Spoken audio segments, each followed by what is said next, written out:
오늘 같이 해볼 거는 경우의 수 파트인데, 경우의 수 같은 경우는 거의 수업보다 이렇게 동영상 강의로 쌤이 수업을 하는 경우가 더 많을 거예요. 왜냐면 경우의 수 단원 자체가 문제풀이가 어렵다기보다는 개념을 적용하기가 좀 어렵거든요.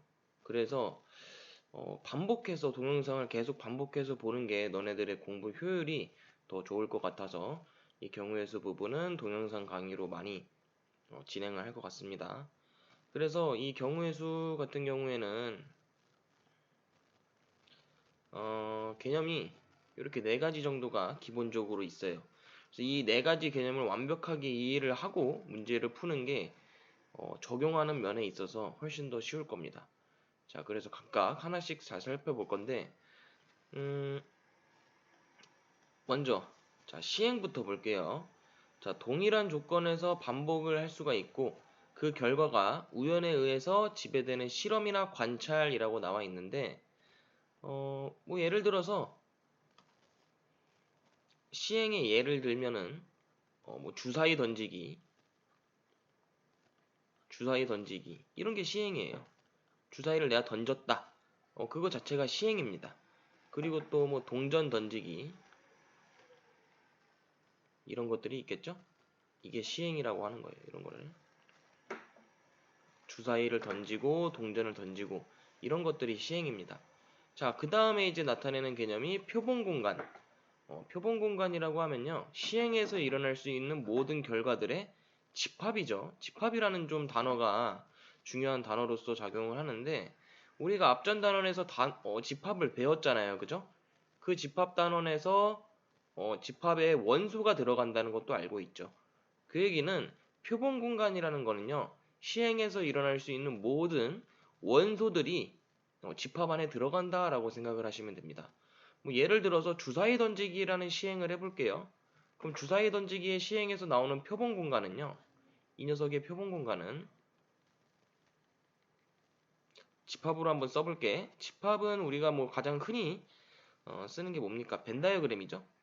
벤 다이어그램을 쓰고 주사위 던지기에서 나올 수 있는 경우의 수는 표본 공간은 1, 2, 3, 4, 5, 6 요 정도가 있겠죠. 왜냐하면 주사위를 던져서 나올 수 있는 눈의 값이 1, 2, 3, 4, 5, 6을 제외한 거는 나오지가 않잖아요. 그죠? 그래서 이 녀석이 바로 표본 공간이 되는 겁니다. 주사위 던지기에서. 자, 그러면 사건은 무엇이냐? 자, 사건은요, 표본 공간의 부분 집합입니다. 부분 집합. 그럼 여기서도 중요한 단어가 뭐예요? 바로 요 부분 집합이 되겠죠. 그러면 사건은 어떤 식으로 주어지냐면, 사건은 예를 들어서 주사위 던지기 시행에서 만약에 홀수 눈이 나오는 경우의 수라고 생각해 보십시오. 홀수 눈이 나오는 경우의 수. 홀수 눈이 나오는 경우. 자, 이러면요. 여기서 부분 집합이 뭐가 빠져나가죠? 여기서 홀수에 해당하는 게 1, 3, 5가 되니까 요 녀석들의 부분 집합으로 이 사건, 뭐 사건 A라고 해볼까요? 사건 A의 부분 집합 이렇게 되는 겁니다. 1, 3, 5 이렇게 되는 거예요. 홀수눈이 나오는 경우를 우리가 사건 A라고 할 건데 이거를 부분집합으로 만들어 보니까 이렇게 되더라라는 겁니다. 이게 사건의 정의예요. 자, 그럼 경우의 수는 무엇이냐? 경우의 수는 사건이 일어날 수 있는 모든 경우를 빠짐없이 중복되지 않게 센 가지수를 말하는 겁니다. 즉 간단하게 말해서 사건의 원소의 개수를 말하는 거예요.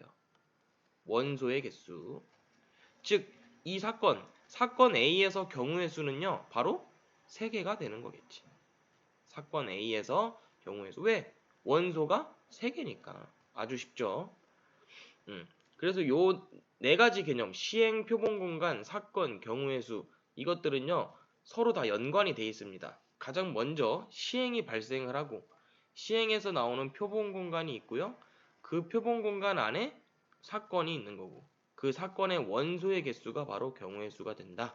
이렇게 완벽하게 이해를 하시고 암기를 하셔야 됩니다. 쌤은 암기를 별로 그렇게 좋아하지 않기 때문에 충분히 이해할 때까지 반복해서 들어보시기 바래요. 알겠죠? 하나만 더 예를 들어보자면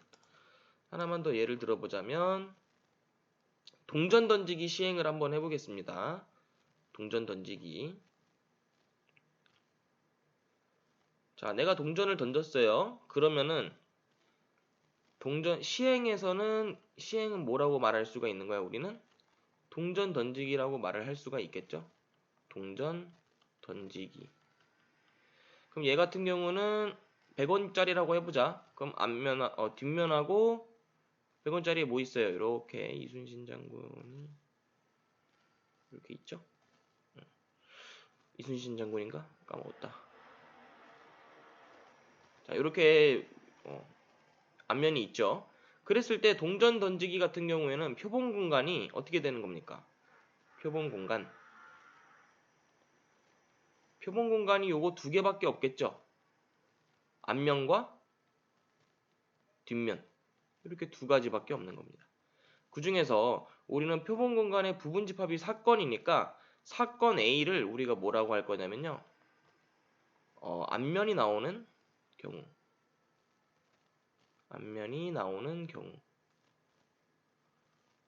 그럼 얘 같은 경우는 뭐가 나오는 거죠? 부분 집합에 사건 A는 여기 원소가 앞면 요거 하나 있는 겁니다. 그럼 경우의 수는 어떻게 될까요? 경우의 수. 사건 A의 경우의 수는 한 가지. 왜? 원소가 하나 있으니까. 너무나도 간단하죠? 이게 지금 우리가 배운 경우의 수의 전체적인 개념입니다. 알겠죠? 자, 다음 두 가지 개념을 더 알아볼 건데요. 다음 두 가지 개념은 자, 첫 번째는 합의 법칙이고요. 합의 법칙과 고배 법칙에 대해서 같이 좀 알아보겠습니다. 합의 법칙과 고배 법칙. 이것도 되게 간단하니까 반복해서 들어보시고 이해될 때까지 한번 알아보도록 합시다. 자, 합의 법칙 같은 경우는요. 여기 이제 이 단어 익숙하죠? 두 사건 A, B가 일어나는 경우의 수를 M과 N이라고 할 때, 즉 그 얘기는 사건 A의 원소의 개수가 M개인 거고 사건 B의 원소의 개수가 N개인 거죠. 그래서 두 사건이 동시에 일어나지 않는다면 지금 동시에 일어나지 않는다는 표현이 되게 중요합니다. 자, 동시에 일어나지 않는데요. 그랬을 때 이 경우는 사건 A 또는 이라는 단어가 있죠. 또는 사건 B가 일어나는 경우의 수. 자, 그러면 완벽하게 이 두 사건은요. 동시에 일어나지 않기 때문에 우리가 분리되었다라고 표현을 합니다. 그런 경우에는요. 두 사건의 경우의 수를 어떻게 하면 되냐면 보시는 것 같이 더하시면 됩니다. 자, 그래서 합의 법칙은 어떻다? 동시에 일어나지 않을 때 사건 A의 경우의 수를 M이라고 하고 사건 B의 경우의 수를 N이라고 한다면 두 개를 그냥 어떻게 해라? 더하는 게 바로 경우의 수가 되는 겁니다. 뭐 아래에 있는 설명은 뭐 어찌 보면 좀 당연한 거니까 왜? 겹치는 거는 빼주는 거죠. 겹치는 경우의 수가 L이다 라는 얘기는요. 교집합이라고 생각하시면 돼요. 그래서 그 교집합의 경우의 수를 빼주는 것까지 근데 이렇게 뭐 중요한 건 아니라 요것만 조금 정확하게 알아두시기 바랍니다. 자, 그 아래에 있는 게 이제 뭐냐면요. 고배 법칙인데 요게 이제 고배 법칙인데 표현하는 방법을 보시면 똑같아요. 두 사건 A, B에 대해서 A가 일어나는 경우가 M이고요. 그리고 B가 일어나는 경우가 N인데 두 사건 A, B가 지금 연달아서 일어난다고 돼 있죠? 이 말이 무슨 표현과 같냐면 동시에 일어난다는 표현과 같습니다. 그냥 동시에 일어난다는 거예요. 그랬을 때 그럼 고배 법칙은 동시에 일어나는 거고 사건 A의 경우의 수를 M, B의 경우의 수를 N이라고 했을 때 두 개의 경우의 수를 어떻게 해라? 곱해라 라는 게 바로 고배 법칙입니다. 자, 그러면 몇 가지 예제를 풀어보면서 이 합의 법칙과 고배 법칙에 대해서 좀 더 자세하게 알아볼게요. 자, 첫 번째 예제를 한번 보겠습니다. 자, 주사위 한 개를 두 번 던질 때 나오는 눈의 수의 합이 3의 배수인 경우의 수를 구하시오라고 돼 있죠. 자, 그럼 시행은 무엇입니까? 시행은 어떤 거라고 말을 할 수가 있겠어요? 주사위 한 개를 몇 번 던지는 거예요? 두 번 던지는 거죠. 주사위 한 개를 두 번 던지는 겁니다. 자, 그럼 여기서 발생할 수 있는 표본 공간은 어떻게 될까요? 표본 공간.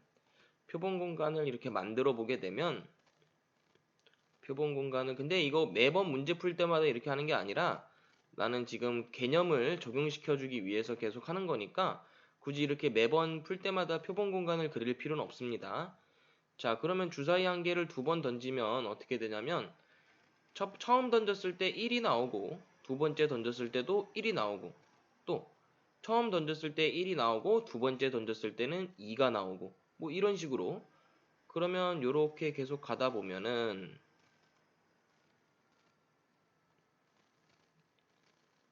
엄청 많겠죠? 뭐 이런 식으로 계속 있을 겁니다. 이 표본 공간이.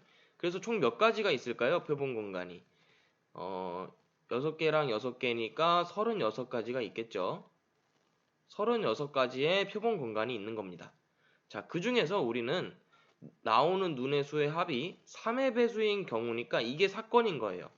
나오는 눈의 수의 합이 3의 배수. 얘가 사건 A가 되는 겁니다. 사건 A. 자, 그러면 나오는 눈의 수의 합이 3의 배수가 되도록 만들어 볼게요.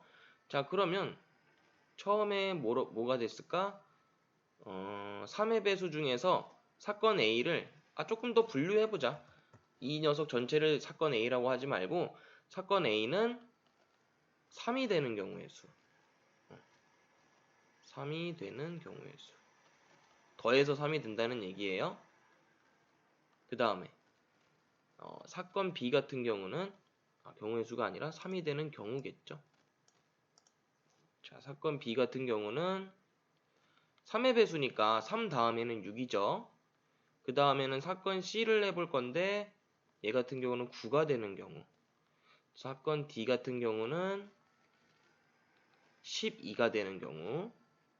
근데 뭐 15가 될 수는 없겠죠. 주사위를 두 번 던져서 합이 15가 될 수는 없을 거예요. 왜냐면 가장 큰 거 두 개 더하는 게 6 더하기 6이니까. 그래서 우린 사건 이렇게 네 가지만 좀 구하시면 됩니다. 그럼 사건 A부터 한번 구해 볼게요. 사건 A는 여기 나올 수 있는 경우의 수는 1, 2, 또 그리고 1, 3은 안 되니까 2, 1이 되겠죠? 첫 번째 던질 때와 두 번째 던질 때는 다른 경우니까 이렇게 분리해서 쓸 수가 있는 겁니다. 자, 그 다음에 사건 B 같은 경우는요, 1, 5, 2, 3, 그리고 3, 2. 아니죠? 잘못했네. 2, 4, 그리고 3, 3, 그리고 4, 2, 그리고 5, 1. 자, 그리고 사건 C 같은 경우는요, 9가 되는 경우니까 3, 6 정도가 있겠고 4, 5, 5, 4, 그리고 6, 3 이렇게 되겠네요. 마지막으로 사건 D 같은 경우는 6, 6이 되겠네요. 그죠? 간단하죠? 자, 그럼 이 모든 사건의 경우의 수. 자, 근데 사건 A는요, 몇 가지입니까? 두 가지. 경우의 수가 2예요. 그리고 사건 B의 경우의 수는 하나, 둘, 셋, 넷, 5개. 5입니다. 그리고 사건 C 같은 경우는요, 4고, 4가지. 마지막으로 사건 D는 한 가지예요. 그럼 이 녀석들이 지금 동시에 일어날까요? 동시에 일어나지 않을까요? 자, 내가 주사위를 던졌는데 1하고 2가 나왔어. 여기 맨 위에 눈이 1하고 두 번째 던졌을 때는 2가 나왔어요. 그럼 이 경우랑 첫 번째 1이 나온 거랑 두 번째 5가 나온 거랑 동시에 일어날 수가 있을까? 절대 불가능하죠. 다 개별적인 경우의 수입니다. 그래서 동시에 일어나지 않기 때문에 우리는 이 네 가지의 경우의 수를 어떻게 해준다? 더해주면 답이 되는 거예요. 그럼 총 몇 가지죠? 12가지. 이렇게 답이 나오는 거지. 자, 마지막으로 곱의 법칙에 대한 좀 예제를 하나 풀어보고 수업 마무리하겠습니다. 자, 곱의 법칙이란 거를 먼저 알기 전에 일단 시행부터 알아봅시다. 시행은 뭐죠? 120의 양의 약수를 120의 약수를 구하는 거예요. 120의 약수를 구하여라. 자, 그럼 엄청 많겠죠, 그죠? 근데 그 중에서 우리는 약수의 개수를 구하는 방법을요, 언제 배웠었냐면, 중학교 때 약수의 개수를 구하는 방법을 배웠어요. 어떻게 배웠었죠? 120을 소인수분해해서 이렇게 나타낼 수가 있는데, 그러면 이 120이라는 숫자는요, 2의 몇 승이죠? 2가 지금 하나, 둘, 세 개 있으니까 2의 3승, 거기다가 3이 몇 개 있어요? 하나 있죠? 3의 1승, 그리고 5의 1승 이렇게 있는 겁니다. 자, 120이라는 숫자가 이렇게 이루어져 있어요. 그러면 120의 약수라는 건요, 여기 다 있는 거야. 얘네들로 이루어질 수 있는 숫자들이 약수가 되는 거예요. 왜냐? 자, 지금 사건 A라는 거를 보면은 사건 A는요, 2의 거듭제곱이라고 생각하시면 됩니다. 그럼 사건 A의 지금 집합의 원소들을 써보게 되면 2의 빵승부터 2의 빵승, 2의 1승, 2의 2승, 2의 3승까지 이렇게 있는 거예요. 그리고 사건 B를 이제 3의 거듭제곱이라고 해봅시다. 그랬을 때 나올 수 있는 게 지금 3의 빵승, 그리고 3의 1승 이렇게 있는 거예요. 마지막으로 사건 C도 5의 몇 승? 5의 빵승, 그리고 5의 1승 이렇게 있는 겁니다. 근데 지금 왜 빵승이 있냐면 2의 3승을 구성하는 이제 약수들이 뭐가 있는지 제대로 세보게 되면 얘는 8이잖아요. 그죠? 그럼 우리가 이 녀석의 약수를 표현하게 되면 1, 2, 4, 8 이렇게 있잖아. 그죠? 근데 이 1이라는 숫자가 뭡니까? 이게 바로 2의 빵승이죠. 이렇게 모든 숫자들은 약수를 1로 갖기 때문에 이 빵승들이 다 붙어 있는 겁니다. 자, 그래서 이 세 가지 사건, 자, 사건 A의 경우의 수는 몇 가지죠? 네 가지. 그리고 사건 B의 경우의 수는 두 가지. 그리고 사건 C의 경우의 수는 두 가지니까 우리가 이걸 이제 어떻게 하면 되냐면 이 사건 A, 사건 B, 사건 C가 동시에 일어나는 거예요. 왜? 120이라는 약수를 구할 때는 얘네 세 개가 서로 이렇게 짝꿍을 지어주면서 약수가 만들어지잖아요. 그렇기 때문에 동시에 일어난다고 생각을 하시면 되고 어떻게 하면 되냐? 곱하시면 되는 겁니다. 아까는 더했는데 지금은 곱했죠. 두 개의 차이를 조금 이해해 보시면서 문제를 푸는 게 좋겠어요. 그럼 계산을 해보게 되면 총 몇 가지냐면 16가지가 되겠죠. 이게 바로 답이 되는 겁니다. 그래서 곱의 법칙까지 좀 알아봤고요. 다음 시간에는 순열에 대해서 개념 강의 영상을 찍을 거니까 순열도 잘 들어주세요. 고생했습니다.